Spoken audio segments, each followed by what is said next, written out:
Flow statement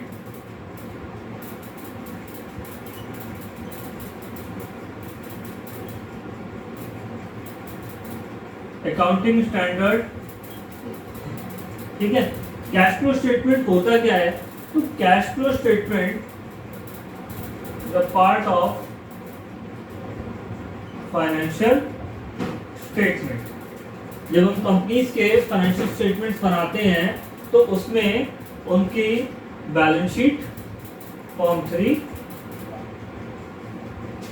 and statement of P&L account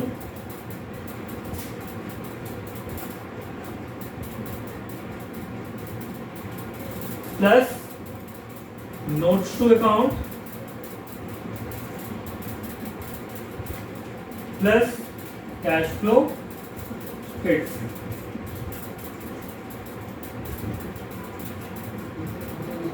इतना portion cover होता है फाइनेंशियल स्टेटमेंट।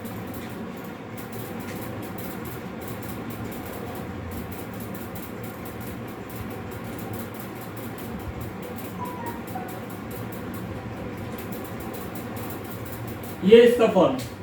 इसके अंदर हमारी 3 एक्टिविटी हैं। Number 1 operating activity,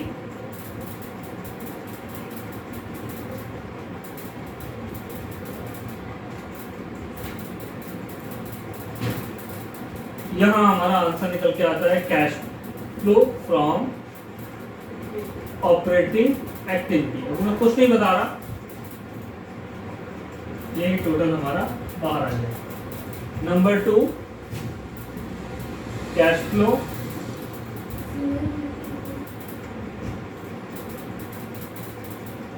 financing activity या investing activity.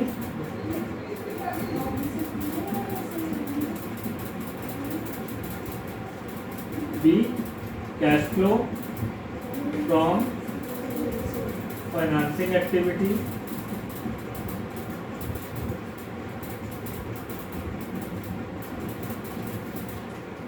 and last number 3 investing activity,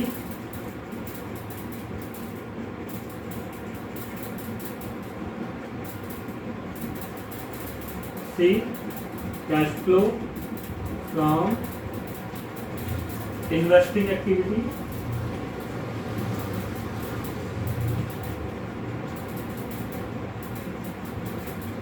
इन तीनों को भी यहाँ पर हम प्लस कर देंगे। A प्लस बी प्लस सी, ये आ जाएगा हमारा net cash flow.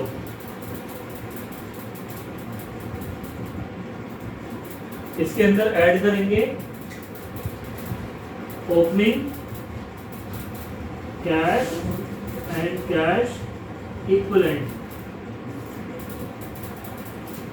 Automatically answer आ जाएगा हमारा closing cash and cash equivalent. और यहाँ हमारा आंसर कंप्लीट हो जाएगा। अभी हमने कुछ नहीं डिस्कस किया कि ऑपरेटिंग क्या होता है, इन्वेस्टिंग क्या होता है, फाइनेंसिंग क्या होता है, कैश एंड कैश इक्विवेलेंट क्या है, क्या कैसे आएगा, नो नथिंग। सिर्फ इसके फॉर्मेट को डिस्कस किया है। लिखना है, चलो अब देखो जो इसके अंदर ऑपरेटिंग एक्टिविटी है वही इसका मेजर क्वेश्चन था आंसर। अगर आपने ऑपरेटिंग एक्टिविटी को सीख लिया, इट मीन आप कैश फ्लो स्टेटमेंट का अप्रॉक्स 70% क्वेश्चन सीख गए। 20% फाइनेंसिंग को दे दो और 10% इन्वेस्टिंग को दे दो, ये तो बैठे बैठे बातों बातों में सीख जाओगे। इवन कहूँ कि ऑपरेटिंग को सीखते सीखते ही ये दोनों सीख जाओगे, तब भी शायद कोई गलत नहीं है। सीखना मेन हमको किसको है? ऑपरेटिंग को। तो आप पहले ऑपरेटिंग को स्टार्ट करें।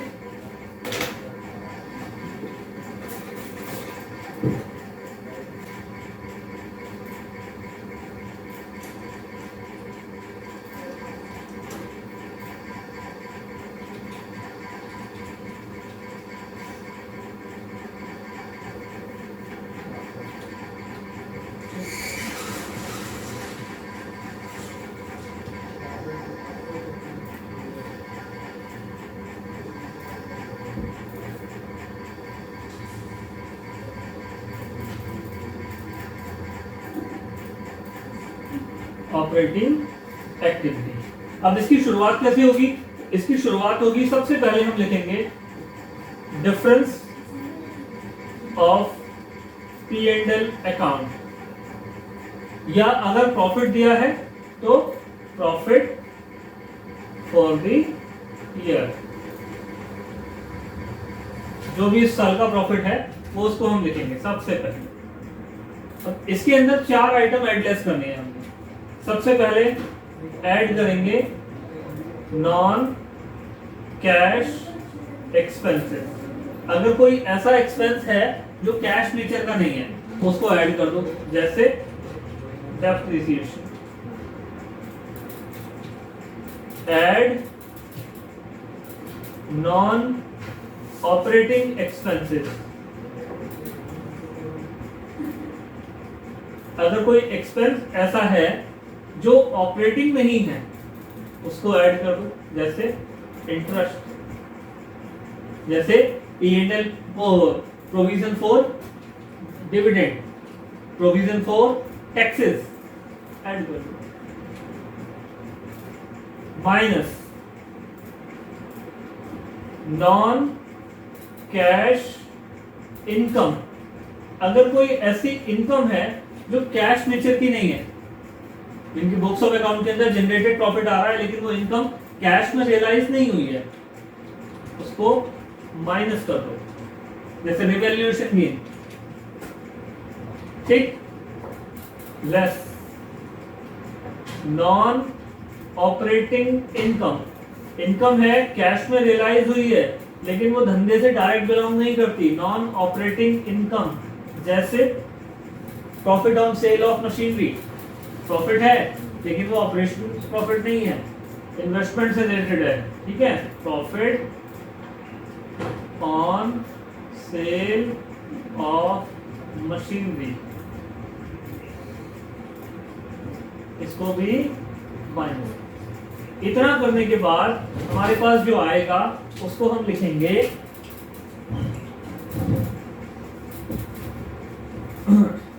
Cash flow from operating activity before changes in working capital. यहाँ आ जाती है, चाहे भी वहाँ बर्तन भी होते नहीं होते, सब छोटे लोगों में चाहे। बच्चे बढ़ रहे हैं, बढ़ते चलिए भैया।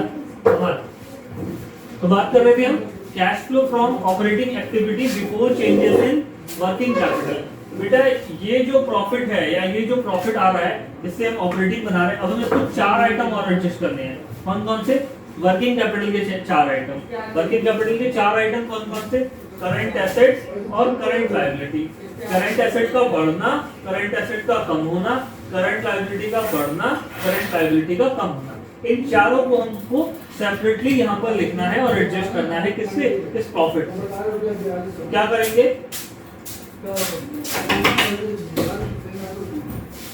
तो सबसे पहले ऐड करेंगे डिक्रीज इन करंट एसेट। अगर हमारी करंट एसेट कम हो जाए तो उसका अल्टीमेट रिजल्ट क्या होगा? कैश बढ़ेगा। ठीक है, तो करंट एसेट अगर बढ़ रही है तो प्लस कर दो, इसका उल्टा कर दो, इंक्रीज इन करंट एसेट। क्या करें? माइनस। सिर्फ एक याद करना है। अब इसका उल्टा कर दो, डिक्रीज इन करंट एसेट को हमने क्या किया था? ऐड। तो डिक्रीज इन करंट लायबिलिटी को क्या करोगे? लेस। और इंक्रीज इन करंट एसेट को क्या करोगे? Plus. Increase in current liability क्या कर दें? ऐड।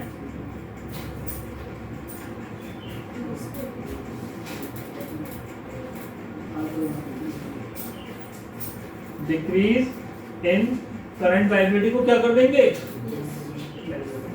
ये 4 बातें समझ में आ गई। इसको लिखेंगे अब हम cash flow from operating activity before changes in या before extraordinary slash exceptional item and taxes। ये आ गया हमारा कैश फ्लो स्टेटमेंट। इसमें से अभी हमने तीन चीजें और एडजस्ट करनी है, एक्स्ट्राऑर्डिनरी आइटम, एक्सेप्शनल आइटम और टैक्सेस। आपके 12th अराउंड के स्टैंडर्ड पे इन दोनों के होने की पॉसिबिलिटी ना के बराबर है। यानी अगर आप 20-30 क्वेश्चन करोगे तो किसी एक आध क्वेश्चन में आएगा, वो भी साफ साफ बताएगा कि ये एक्स्ट्राऑर्डिनरी आइटम है। तो इन दोनों को मैं एक साथ कवर कर रहा हूँ, ऐड या माइनस। बेटा ये प्लस में भी हो सकते हैं, ये माइनस में भी हो सकते हैं। जब क्वेश्चन करेंगे तो उनको और अच्छे से डिस्कस करेंगे कि एक्स्ट्राऑर्डिनरी और एक्सेप्शनल आइटम क्या होते हैं। तो या प्लस होना हो या माइनस होना हो, जो भी हम इसको कर देंगे एक्स्ट्राऑर्डिनरी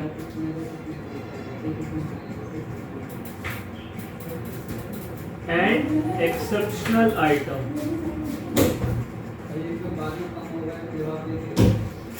ठीक है, तो जो भी करना है इनका या तो प्लस या तो माइनस। करने के बाद जो हमारे पास आएगा उसको हम बोलेंगे cash flow from operating activity before taxes. इसमें से माइनस कर दो, minus and minus only what tax paid. अगर कोई टैक्स ड्यू है, कोई टैक्स एक्रूअल है, सिर्फ और सिर्फ इसको कर दो माइनस। अब हमारा आंसर आता है द फर्स्ट पार्ट ए हमारा यहां पर कंप्लीट हो गया। क्या? Cash flow from operating activity. और जैसे ही ये कंप्लीट होगा, इसे इस घर से निकाल के यहाँ ले आएंगे आउटर कॉलम में। नोट कर लो।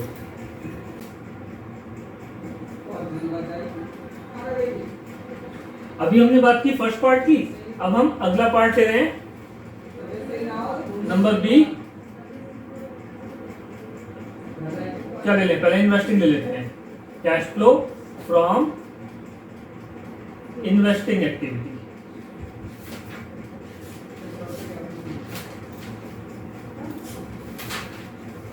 समझ नहीं है। अब लैपटॉप लेने आ जाता है, कोई फोन लेने आ जाता है, कोई ऐसा नहीं कुछ देने चला है जो रख लो। और इतनी सी बात, एक मिनट चुप जा चल। चलो इन्वेस्टिंग एक्टिविटी की बात करें। अब बेटा यहाँ पे हमने क्या देखना है, ऑपरेटिंग में जो पैसा खर्चा हुआ, ऑपरेटिंग में हमने डिस्कस कर लिया, डेटर को, क्रेडिटर को, सबको हमने वहां पे वर्किंग कैपिटल में डिस्कस कर लिया। पैसे का प्रॉफिट जितना था, प्रॉफिट फॉर द ईयर में डिस्कस कर लिया। नॉन ऑपरेटिंग एक्सपेंसेस, नॉन, सब हम वहां डिस्कस कराए। अब यहाँ हम बात कर रहे हैं इन्वेस्टमेंट की। जो इन्वेस्टमेंट यानी कि मेजॉरिटी ऑफ फंड्स हैं हमारे, वो अगर हम इन्वेस्ट करें या डिसइन्वेस्ट करें। अगर मैंने मशीनरी को बेचा तो यानी इन्वेस्टमेंट, डिसइन्वेस्ट किया तो पैसा आएगा। मशीनरी को खरीदा पैसा जाएगा। मैंने स्टॉक में इन्वेस्ट किया, पैसा जाएगा। स्टॉक को सेल कर दिया आपने, शेयर्स को बेच दिया, पैसा आएगा। कोई डिवेंचर खरीद लिए, पैसा जाएगा। डिवेंचर बेच दिए, पैसा आएगा। यानी इन्वेस्टमेंट और डिसइन्वेस्टमेंट प्लस उस इन्वेस्टमेंट से आने वाली इनकम। अगर मैंने स्टॉक्स ले रखे हैं, यानी कंपनी के शेयर्स पड़े हैं मेरे पास, तो उनसे मुझे डिविडेंड आता होगा। मैंने डिवेंचर में इन्वेस्टमेंट किया हुआ है तो मुझे इंटरेस्ट आती होगी। मैंने बिल्डिंगें खरीद के छोड़ दी, रेंट आता होगा। तो उन इन्वेस्टमेंट से आने वाली इनकम की बात करेंगे और इन्वेस्टमेंट की सेल परचेज की बात करेंगे। ठीक है, इन्वेस्टमेंट से जो लॉस प्रॉफिट हो रहा था उसको हमने डिस्कस कर लिया, ऊपर वहां प्लस माइनस कर दिया। ग्रॉस वैल्यू यहाँ आ जाएगी। तो यहाँ पे हम क्या लिखेंगे? सबसे पहले ऐड के आइटम लिखो, सेल ऑफ इन्वेस्टमेंट। अगर इन्वेस्टमेंट को सेल किया तो जो भी पैसा आया, अब चाहे वो शेयर्स हो, डिवेंचर हो, बिल्डिंग हो, ठीक है, मैं लिख ही देता हूँ, shares oblique debenture oblique building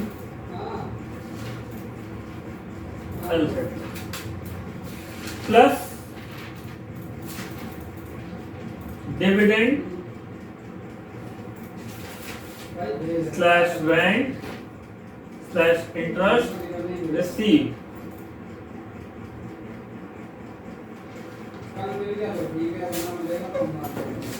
minus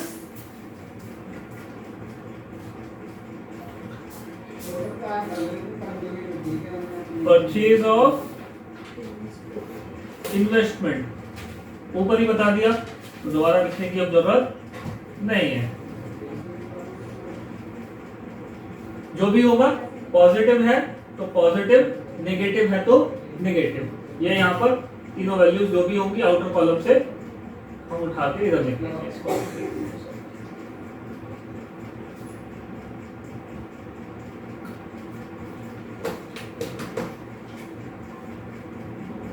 cash flow from investing activity. अब दो चीजें आउटर कॉलम में पहुंच चुकी। अब तीसरी बात,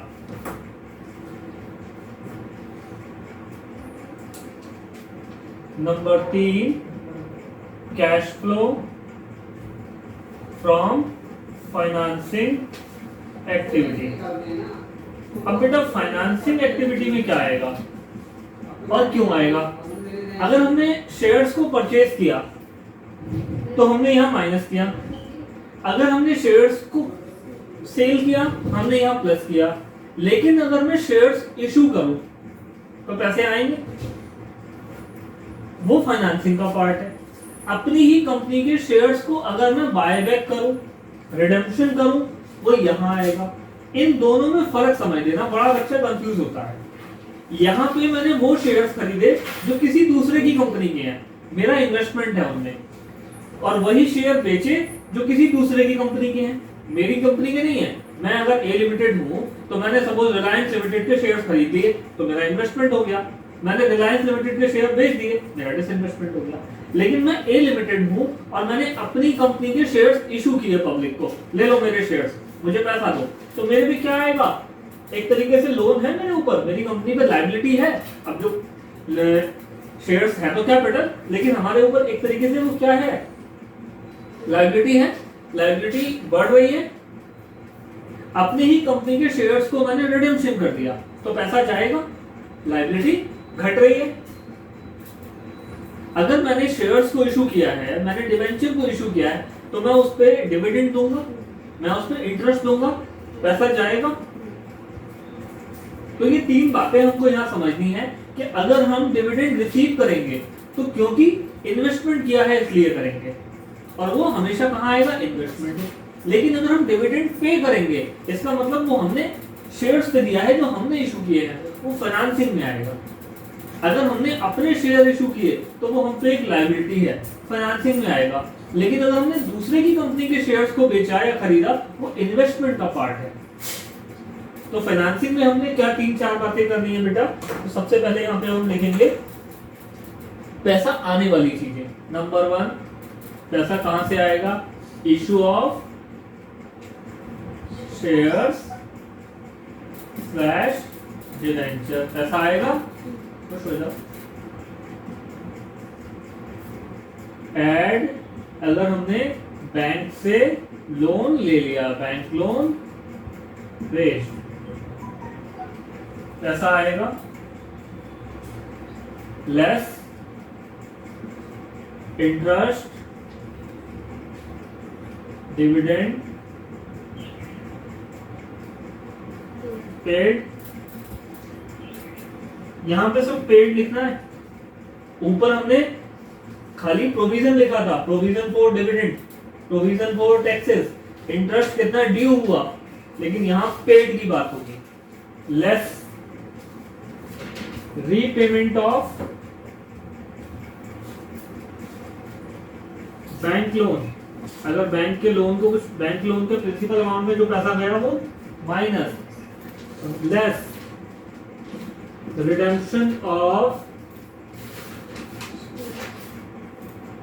shares and debenture.